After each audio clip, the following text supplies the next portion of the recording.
Nous allons parler des à côté de cette CAN et puis bien entendu les sélectionneurs africains qui sont en force dans cette CAN. Nous allons retrouver un sujet de Marcel Farba Maroun d'ici quelques instants. Les invités, eh bien, je vous les présente de nouveau. Babacar Sall, journaliste sportif, il est marocain et... Sénégalais.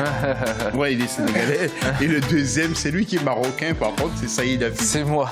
Que vous connaissez très, très bien. Je pense que ça se voit un peu. Sur les antennes, vous auriez pu être sénégalais aussi, ou sud-africain. Oui.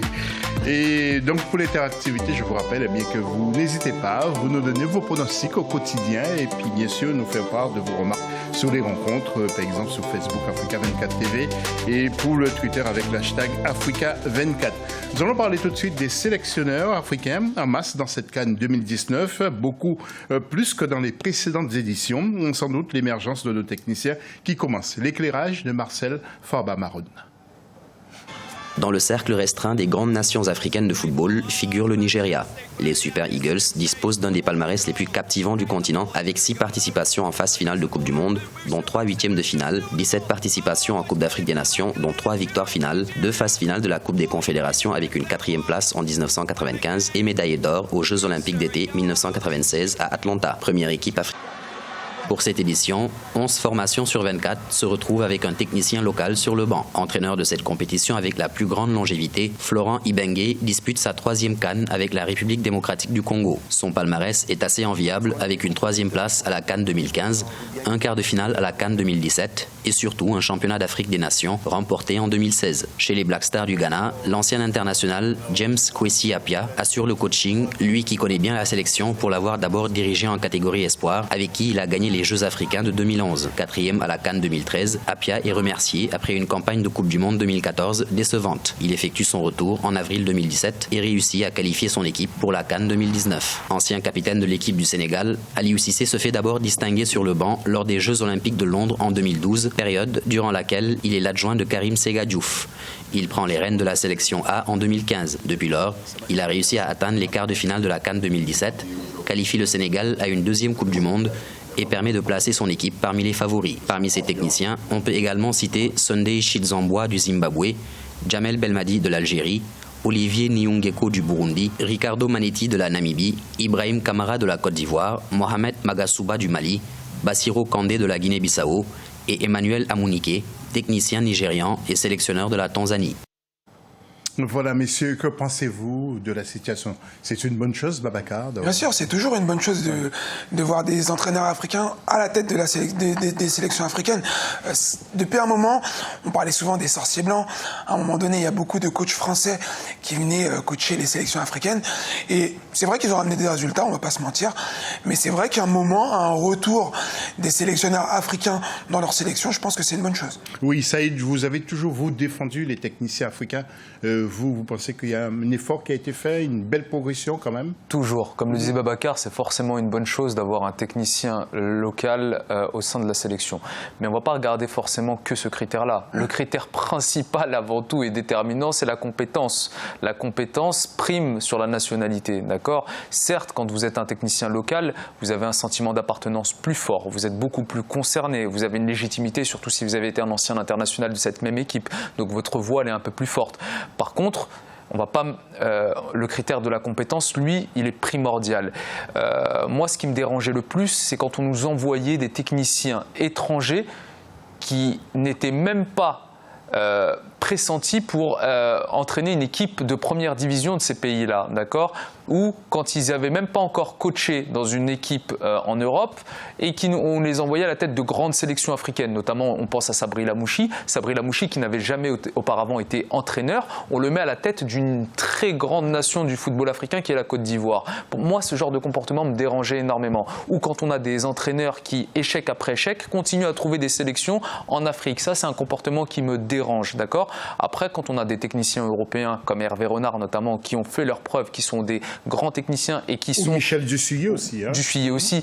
Et qui sont aussi investis dans le pays, investis dans la formation des entraîneurs, investis dans un certain nombre de critères au sein de la fédération pour faire évoluer le pays. Ça m'intéresse. Mais quand on a on pense notamment à Wilmots en Côte d'Ivoire, quand on a ce genre de sélectionneurs qui ne sont absolument pas concernés, qui passent la grande majorité de leur temps en Europe, Europe, dans leur pays d'origine et qui ne sont pas concernés par la vie du pays et qui ne vivent pas dans ce pays-là, moi là ça me dérange effectivement. Alors il y a un nom que vous n'avez pas cité, je ne sais pas pourquoi, il y a Paul Put qui échoue partout. Sauf avec la Burkina Faso, il a réussi à amener... Après, il y en a certains qui bénéficient d'un crédit, j'ai l'impression, qui est illimité.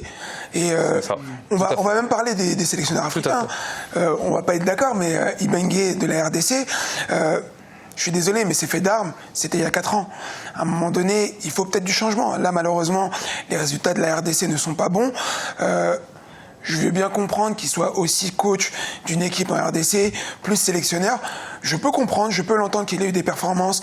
Il a remporté le CHAN, il a réussi à faire une 3e place avec la RDC. Mais à un moment donné, il faut aussi du changement. Il faut se rendre compte que des fois, certes, l'entraîneur a été bon, mais il n'est pas forcément pour cette génération qui arrive. Voilà. Alors, justement, moi, je ne suis pas d'accord avec vous. Oui, bien sûr. Babacar, parce que je voulais m'attarder, justement, quelques minutes sur l'équipe de la RDC qui s'était qualifiée de justesse, c'est vrai, donc, pour cette CAN. Donc, 2 contre-performances. D'abord, pour cette CAN en Égypte, contre l'Ouganda 2-0 et contre l'Égypte 2-0. Mais Florent Ibengue, comme le disait à l'instant notre ami Babacar, eh bien... il n'est pas vraiment responsable. J'ai l'impression qu'il a été plutôt surpris par les oppositions. Florent Ibengue qui possède 2 casquettes. Babacar vous l'a dit, il entraîne la sélection, mais aussi l'équipe de l'AS Vita Club. Très bon technicien, je pense que personne ne devrait lui tenir rigueur. Enfin, personne, du moins ceux qui l'apprécient beaucoup. Moi, je l'apprécie, mais il faut poursuivre le travail pour hisser effectivement le football de la RDC on peut tenter au meilleur niveau du football continental, mais ça va pas être évident. Alors, vous pensez que Florent Ibengue va être remercié ou pas? En fait, c'est pas une question de poursuivre le travail ou pas poursuivre le travail. Mais il peut continuer, il peut être débarqué, il n'y a pas de souci. Ouais. Ce qu'on demande aux entraîneurs, c'est d'avoir des résultats. Ouais. Le problème, c'est que sur cette campagne de qualification, ça a été très compliqué pour la RDC de se qualifier. Là, on arrive en Coupe d'Afrique, on joue le premier match contre l'Ouganda, on ne peut pas être surpris. En fait, on doit être préparé à toutes les éventualités. Et malheureusement, si vous dites qu'il a été surpris, c'est que malheureusement, il n'a pas bien fait son travail. D'après l'image que j'ai vue que son comportement, moi, Saïd, j'ai l'impression qu'il a été surpris par cette déferlante ougandaise. Je ne sais pas s'il a été surpris par cette déferlante ougandaise. Par contre, moi, ce que j'apprécie, c'est qu'on l'ait laissé travailler. Au moins, on a donné, entre guillemets, la chance au produit. Ça veut dire qu'il est là depuis très longtemps. Il a pu... Donc on lui a donné sa chance maintenant. Chose très rare dans les fédérations africaines, c'est on nomme un technicien local. Si au bout d'une défaite ou deux, on voit une défaite ou deux, on le met à la porte, d'accord? Et là, c'est pas le cas. On lui a laissé le temps de travailler pendant une longue période. Il a fait à un moment donné du très bon travail. Là, il a fait des choix forts. Il a notamment mis Bolassi sur le banc. Ça, c'est un choix extrêmement fort. Et si c'était payant, à ce moment-là, on l'aurait félicité. Maintenant, effectivement, ce qu'on voit, c'est que la RDC a une des plus grandes diasporas en Europe de joueurs. Ça pourrait être un ténor du continent africain vu, si vous voulez, la qualité des joueurs qu'il peut avoir. Il a fait des choix très très forts dans sa sélection et si c'est payant, on va le féliciter. Par contre, si c'est raté, à un moment donné, il va falloir aussi essayer de penser à un autre projet. Les infos de la CAN maintenant.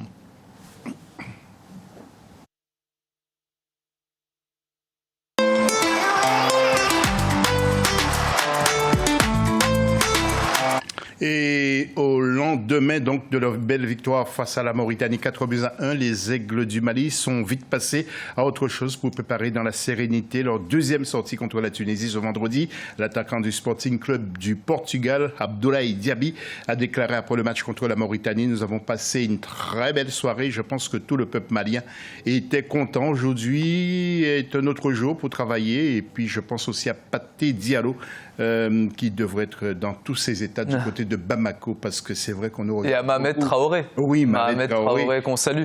Oui, parce que vous savez qu'on nous regarde beaucoup sur le continent africain pendant cette CAN. Deuxième info, c'est le président Hamad Abad de la Confédération africaine de football qui a exprimé ses plus vives condoléances aux familles des victimes frappées par les décès survenus lors de cette bousculade au stade Masina d'Antananarivo au cours des célébrations de la fête de l'indépendance à Madagascar. l'ensemble de la famille du football africain s'associe à la grande peine du peuple malgache. Et puis hier soir, ils étaient des centaines, voire des milliers à sortir défiler à Alger après la victoire justement des Fennecs face aux Lions de la Teranga 1-0 lors de cette deuxième journée.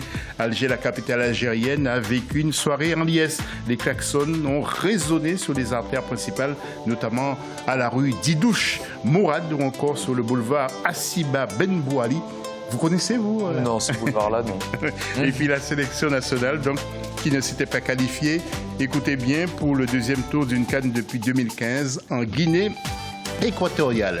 Et puis dernière info, ce sont les Lions de l'Atlas. Tiens, ça dirait quelque chose peut-être à Saïd, qui sont devenus la bête noire des éléphants ces dernières années. C'est le Maroc a privé la Côte d'Ivoire de la Coupe du Monde en Russie en 2018. Il a aussi fait éliminer les Ivoiriens dès le premier tour de la dernière CAN Totale 2017 pour le Gabon. Pourtant, le coach ivoirien Ibrahim Kamara a déclaré ou a écarté l'idée de revanche avant ce choc en disant donc que nous ne sommes pas là pour une revanche. Nous avons à cœur d'atteindre notre objectif qui est de sortir des poules. L'objectif n'est pas de battre obligatoirement le Maroc, mais de se qualifier pour le prochain tour. C'est ce que nous allons voir. Mais c'est si vous voulez bien, et avec vos commentaires, un clin d'œil sur les affiches de ce samedi 29 juin, avec en groupe E, Mauritanie-Angola à Suez à 16h30, et puis en groupe F, Cameroun-Ghana à Ismaïlia et Bénin-Guinée-Bissau au même endroit. Alors, pour la Mauritanie, c'est peut-être aussi une grosse déception, parce qu'on s'attendait à vraiment mieux. Il faut attendre peut-être le deuxième match. Ouais, moi je dirais pas une déception. Ouais. On les voyait peut-être trop beaux avec le sélectionneur Corentin Martins. Ils ont fait des bonnes performances au niveau continental pour les qualifications, etc. Mais il faut rappeler que c'est une équipe jeune. Qui a beaucoup de qualité, de potentiel, mais c'est pas encore une top nation africaine au niveau du football. Donc je pense que sur le prochain match, on va bien évidemment plus les scruter pour voir ce qu'ils peuvent proposer. Mais sur le premier match, voilà, malheureusement, il n'y a pas eu photo et ils vont essayer de se rattraper au prochain match. On voit la différence là entre le niveau de la Coupe d'Afrique des Nations et celui du CHAN. Vous vous rappelez de la Mauritanie qui avait été très intéressante au niveau du CHAN, et là le niveau un peu plus relevé, d'accord. Donc on voit clairement qu'il va falloir encore travailler, mais ils sont sur la bonne voie. Et ils sont tombés sur une très bonne équipe malienne, il faut le rappeler quand même. Ouais, messieurs, je voudrais vous entendre aussi sur Cameroun-Ghana. J'ai l'impression, en fait, le pressentiment que le Ghana risque de piéger le Cameroun. Mais c'est une belle force de frappe, le Cameroun. Mais moi, le Ghana pour le match de demain. Hein. Moi, je ne suis pas forcément... J'ai l'impression que le Ghana risque de tendre un piège. Mais pour moi, le Ghana est favori face au Cameroun, en fait. Ah non, je ne dirais pas ça, non. En fait, moi, non, mais je considère en fait que la victoire du Cameroun lors de la dernière compétition, c'est une victoire en trompe-l'œil. Malheureusement, ça n'a pas été forcément la meilleure équipe qui a gagné. Ça a été la plus... C'est pas la meilleure équipe, mais l'Euro non plus. Le Portugal n'a pas été la meilleure équipe, elle a remporté le tournoi. C'est pas une critique, hein. Attention. Mais d'accord, qu'est-ce qui vous fait dire ça? C'est le fait que Seedorf a changé complètement, a changé l'équipe. Alors c'est vrai qu'il a... Non, déjà il a pas mal changé l'équipe, mais ça a été de façon positive. Là, il faut le rappeler que pour moi, le niveau du Cameroun aujourd'hui est meilleur que le niveau du Cameroun lors de sa victoire en 2017. Mais le Ghana est quand même une force vive en Afrique, a fait un très bon premier match, et je pense qu'ils sont supérieurs sur tous les domaines, sauf au poste de gardien, mais face au Cameroun. Saïd, ce qui m'a surpris, nous allons en même temps voir le tableau de ces matchs du 29. Ce sont les frères Ayou qui sont toujours là. Oui, c'est impressionnant, André mais Ayou, ils ne vieillissent pas en fait. André Ayou, qu'on sent vraiment investi dans cette équipe, et il harangue les troupes, il est là. Je trouve que ce qui manquait au Ghana, c'était qu'ils ne tiraient pas tous dans le même sens à chaque fois dans les différentes compétitions, et ça c'est vraiment un des points vraiment négatifs, c'est que le vestiaire était tiraillé, il y avait des clans, des joueurs qui ne s'appréciaient pas, etc. Et là j'ai l'impression que ça s'est un peu plus assaini entre guillemets.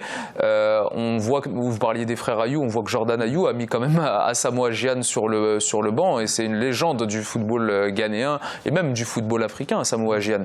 Donc oui, ils sont encore là, et même je dirais même plus que jamais. Et le Ghana, on rappelle, a été un peu défavorisé par l'arbitrage contre le Bénin. C'est vrai. Ils ont fait match nul, 2 buts partout, mais ils ont pris un carton rouge assez bête. John Boy, joueur d'expérience, qui a pris un carton rouge, et malheureusement, ça leur a coûté la victoire, j'ai envie de dire, face à cette bonne équipe du Bénin.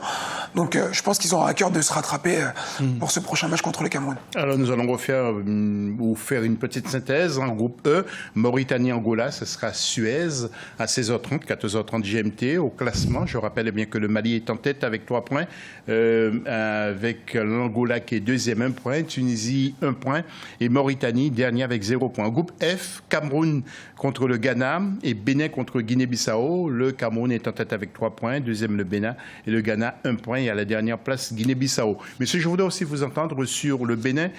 Particularité, c'est d'être aussi coaché par un superbe entraîneur, Michel Dussuyer. J'aime bien le travail qu'il avait fait aussi en Guinée, parce qu'il ne s'occupait pas que de l'équipe A, mais tout à fait. Il est investi. On parlait des coachs qui réellement vivent dans le pays, travaillent, aident, font de la formation, etc. Michel Dussuyer est un très très bon exemple. À mon sens, il avait été évincé un peu trop tôt de la sélection de Côte d'Ivoire après leur élimination. Justement, on en parlait face au Maroc lors de la dernière Coupe d'Afrique des Nations.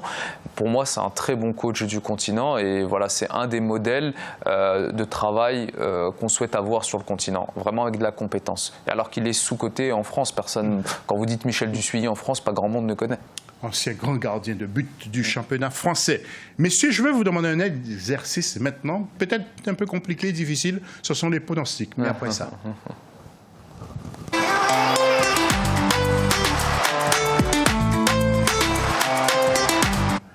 Alors Babacar Sarr, je commence par vous avec le pronostic des matchs de ce jour. Alors, Tunisie-Mali, votre score? Moi, je vois un 2-1 pour le Mali.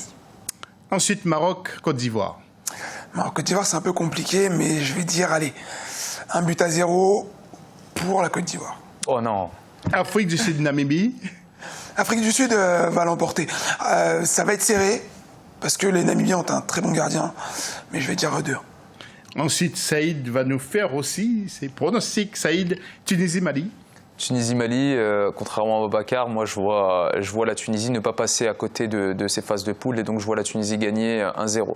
Maroc-Côte d'Ivoire. Maroc-Côte d'Ivoire, contrairement à Babacar, je vois le Maroc s'imposer, mais après je suis pas vraiment neutre. Allez, donc lancez-vous sur un. Je dirais 2-0, but de Youssef Nesri et un but de Hakim Ziyech.